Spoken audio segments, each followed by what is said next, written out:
देखिए गणेश पूजा का पंडाल का फ्रेमिंग रेडी है। सुरसंड में इस बार फिर से गणपति पूजा का पंडाल बहुत भव्य रूप से बन रहा है, जो कि देखिए फ्रेमिंग हुआ है। यहाँ पे पूरा 2 कॉपी बाबा बद्रीनाथ का डिजाइन देखने को मिलेगा।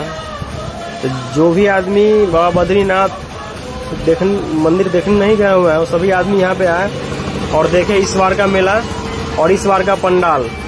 बाबा बद्रीनाथ का सेम 2 कॉपी रहेगा और यहाँ का मेला बहुत भव्य रूप से होता है, वो भी आकर देखें। और देखिए सर बॉक्स पंडाल बन रहा है और उस साइड में झुलवा से भी आ गया हुआ है। कुछ झुलवा से देखिए रेडी भी है, इधर कुछ झुलवा आया हुआ है, अभी कसाया नहीं है। तो देखिए नाच प्रोग्राम का पंडाल भी है। देखिए यही फ्रेमिंग है, बाबा बद्रीनाथ का 2 कॉपी है। तो आप लोग जरूर देखने आए। सुरसंड सीतामढ़ी पड़ता है।